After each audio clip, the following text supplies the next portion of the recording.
Yeah guys, Freddy here. Welcome back to another Retro Adventures. The end of another week, the end of another poll. We've got a fantastic little win for Elven Fire for Shadowrun.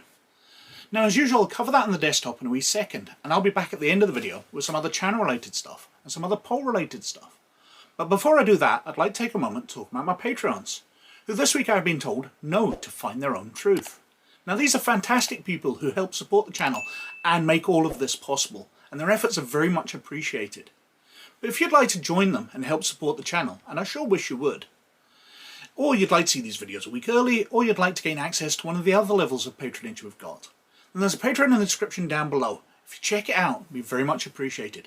But anyway, let's have a look at Elven Fire. So, this is Elven Fire.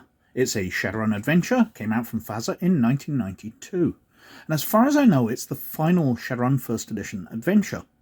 Because obviously Shadowrun Second Edition came out in 1992, and the rest of the adventures published that year were under that rule set. However, you wouldn't have any problems running this under Second Edition. Obviously the world never really changed between the editions, and the rules, you'd have to look equipment up, but the characters wouldn't be much different at all. You'd probably have to look up damage for weapons, and that's about it. Apart from that, you'd have no problem running this adventure, and the second edition rulebook did have a conversion guide in the back. It was just a couple of pages, which advised you on how to convert things from first to second edition. Now, this is an adventure where the players are hired by a policeman. Basically, there is trouble going on in Seattle. The gangs are waging a war against one another, and the streets are people being gunned down, lots of gang violence, lots of fights breaking out across the city. So the police are planning on bringing in the National Guard, declaring martial law, and bringing in the National Guard, releasing them, putting tanks and things on the streets. But one cop thinks there's something odd going on, because it's all based about a particular gang, and they're not behaving in the way he expects it to, and he's an expert on gang violence. He's reported it to his superiors, but that's just been brushed aside. So he has used discretionary funds to hire the players to look into it. Now, the politics behind it are the gang in question are the Ancients, the famous elf biker gang. But they are pretty much controlled by the Elven nation. And there is political playing going on in the high levels of the Elven nation. They're all loyal to the elf prince, but they are not happy with the way the Ancients are working, so they're trying to overthrow them to bring in a new elf gang to be more controllable. They think the Ancients have gone a bit rogue. So it's lots of political play at the top. The Ancients are loyal to the Elven Prince. The people who are manipulating things are loyal to the Elven Prince, but they just don't like one another, so they're fighting it out. So the rogue elements are using this gang, Elven Fire, to make the Ancients look bad. And the players have to investigate this, or tanks are going to roll out onto the streets of Seattle. They have a limited time, I believe it's 48 hours, to stop everything. So it's a very quick adventure, and it's very open. But let's have a look. Let's have a look at the back cover. I've been yapping on for ages, and we haven't even got that far. So, Elven Fire, gang violence strikes at the heart of Seattle. What are they? Night after night, senseless violence and destruction turn the metroplex into a war zone. What do they want? By day, citizens move quickly from place to place, alert for the first signs of danger. By night, they hide where they feel safe, praying that the only death they see before dawn is on the trideo. How can they be stopped? Tonight, the streets will run with blood. Elven Fire is an adventure for Shadowrun. Going inside, well, FASA's desktop publishing standards were first class. We've got this nice anarchy symbol splashed across multiple pages. A prologue written by Michael A. Stackpole. Really a lot of quality going on here. So, To Reign in Hell, a prologue. And this is a very long prologue. We have, what, 2, 4, 6, 6 pages of background story before we even get started. And then we're into the introduction. We've got games mastering notes, play balance, discretionary power, making success tests, the usual stuff, explaining how to run a Shadowrun adventure. Talks through time management. 48 hours from the start of the adventure, the metroplex guard will come rolling out of Fort Lewis. It gives the games master some play with that. They can decide it takes a bit longer or it's a lot quicker if the players are dawdling. You can put pressure on them with that. And it talks about Japanese names, how they are but in a Romanized form. So given name, then family name, instead of the more traditional family name, then given name. And then we're on to the plot synopsis, where it talks about the politics going on in the tier, what's happening in Seattle, what's happened with the cop, until the players are brought in. And then we kick off with the players, and this adventure really does give a lot of options to the games master, but that means it requires a bit more thought before you play it. Because we've got a drive-by here, so the players are walking down the street and suddenly some gang members pull out guns and start shooting, just starting some violence. They're not terribly dangerous, the players will easily take them out. They're just in a couple of cars, but that's just an encounter to let the players know that there's gang violence going on. But then we're straight into being hired by the cop. There's no mention of him going through a fixer. There's mention that he might just send a low-level street thug to get the players, but there's no big lead into it. There's just the chance of recognizing him as a cop. There's a lot of talk about whether the players have played well with the cops in the past or whether they've got a bad reputation. And then a big info dump that the cop gives them of everything that's going on. And he gives them a data chip with some information, and we've got a bunch of different stuff the players can do. It's almost like a choose your own adventure at this point. Go to legwork, page 42, investigate the Witch's Circle, go to Witch's Brew, page 19, contact the Ancients directly, Ancient Words, page 23, talk to the Yakuza of Loveland, get behind the screens. Go to behind the screens, page 27. Got some background information and the debugging section. So the players have been given a bunch of leads. First of all is to go to a place, the Witch's Brew, the Witch's Circle, and find out information there. So they've got various NPCs, and basically they're doing digging around to find out the source of the violence, clues. Part of the clues is that the Ancients themselves have been targeted supposedly by the Ancients.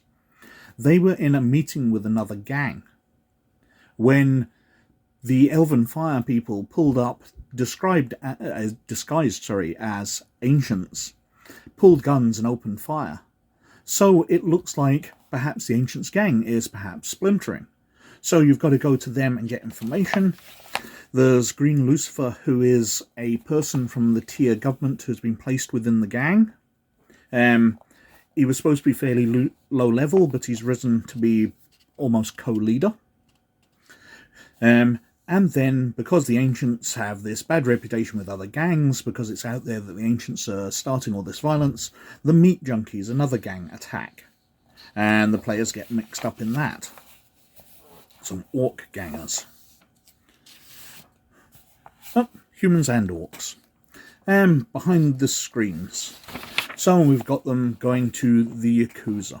The Yakuza den map, and finding out what the Yakuza knows about the street violence.